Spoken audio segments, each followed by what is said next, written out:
Oh, come in. This is you. You're brilliant at finding me in the most extraordinary places. And you've managed to track me down. I don't know if you looked at this wonderful picture of the wall when you came in with all those rare books. Just astonishing. Anyway, so I am at the Beinecke Rare Book and Manuscript Library in Yale University. And I'm here, you know, my excuse for being here is the George MacDonald Society, but they have the most fantastic, do you know, it was just the other day, on the 10th, was his, or would have been, his 200th birthday, and you'd come along and see some of the treasures. It's unbelievable. So, here is my friend, Hello, Kirsten. Hello, welcome. So she is a great MacDonald scholar and is really, you know, encouraging us all. So you and Amanda picked out the treasures. Yeah, Amanda Vernon and I went through the extensive over 3,000 letters. But what I love about this is these are things he's written out himself by hand. So come and have a look at this. Come and look at this. Christmas 1879. Do you know he wrote a Christmas poem every Christmas? In fact, I've chosen one of them to go in a Christmas thing in Carnegie Hall. But we'll just look at the very beginning of it. We won't read the whole. So, what a great way of addressing the Christ child. Great-hearted child, thy very being the Son, thou knowest the hearts of all us prodigals. And then he goes on in the poem later to talk about the prodigality, if you like, the sheer generosity of God's love in Christ. It's just wonderful. But great-hearted, right? Great-hearted child. So the son showing the heart of the Father. But great heart is a phrase that means a lot. Now, come and have a look at this, as well as all these manuscript letters. This fantastic cross-writing that the Victorians did with the written directions to save paper. Come along and have a look at this. So, Kirsten, do you want to talk about the context of these photos that we're just going to look at here? The MacDonald family did lots of theatricals throughout their life for people of all classes. They're most famous for their acting the Pilgrim's Progress, classical stuff, and fairy tales, Dickens plays. Louisa wrote most of them. And in their Pilgrim's Progress, George MacDonald himself played the role of Greatheart. Greatheart, of course he did. Now that I love, this picture of him as Greatheart. He's kind of blessing, I would guess, one of the children. And that's Carrie Grace. And he's got this great heart, as it were, there, and he's got the armour. It's just wonderful. He totally looks the part. And some of his friends even went on to call him Greatheart. Call him Greatheart, yeah. Anyway, so we'll come around on the other side. We'll just go at the other end.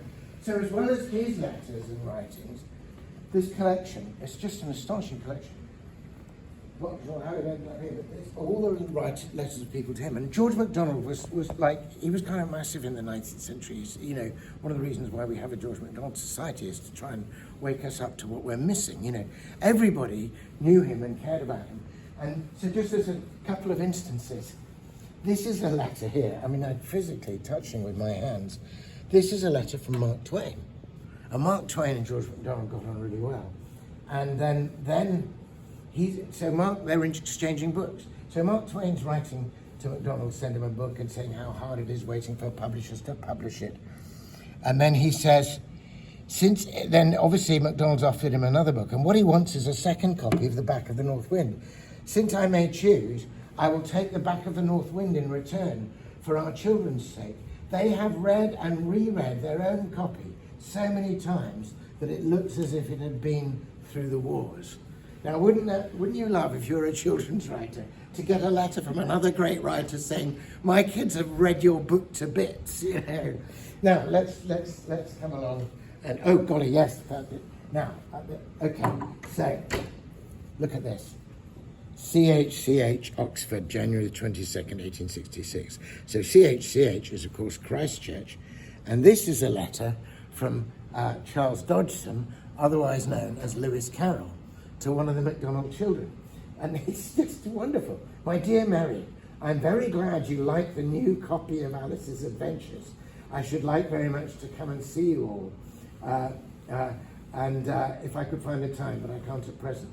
But in the by, it's your turn to come to see me now. I'm sure I called last in my room. So he then says, come up to Oxford. And this is great, he says.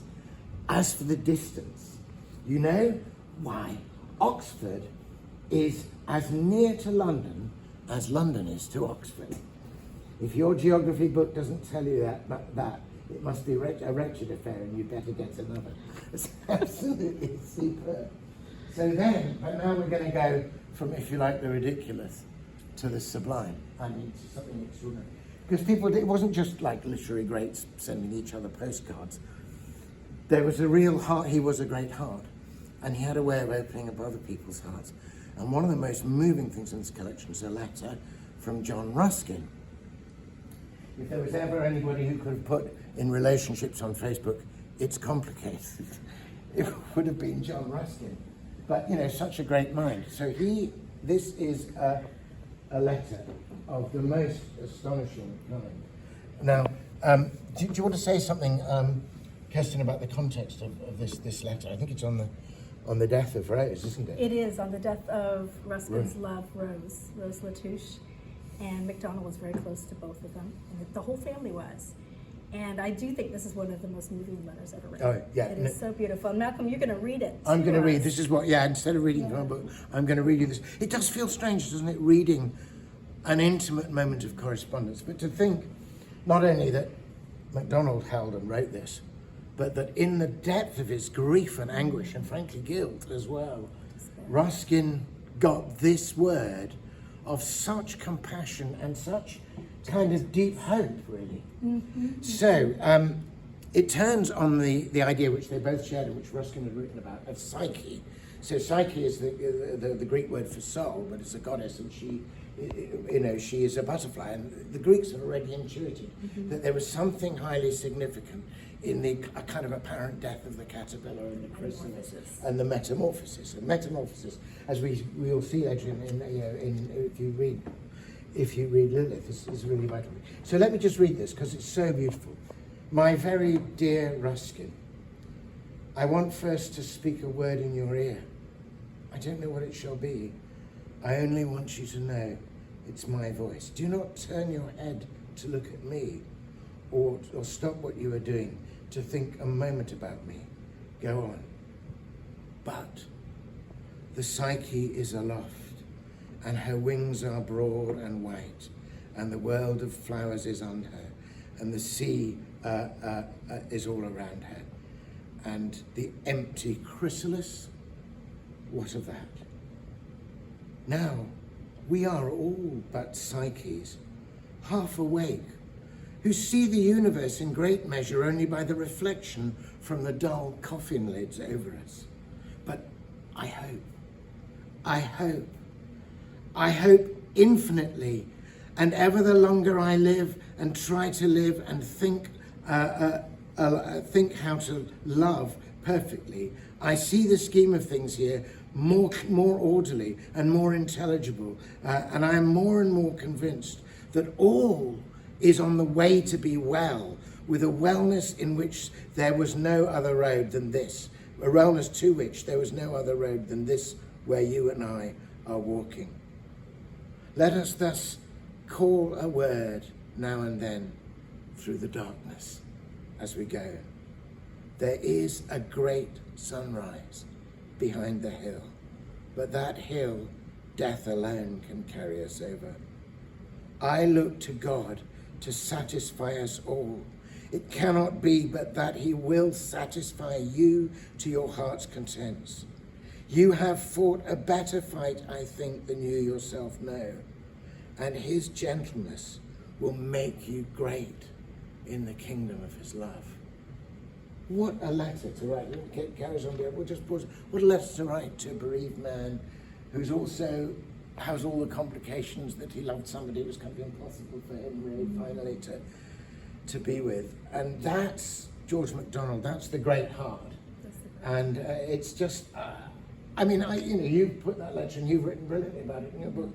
But that's great. But to physically hold the actual letter, you could scarce, I must make sure, the archivist mustn't catch me weeping tears onto the very manuscript, but it would be very easy to do. So I'm thrilled to be here. I'm so glad you found me here, and it's just a marvelous place. So thanks for coming, and see you next time.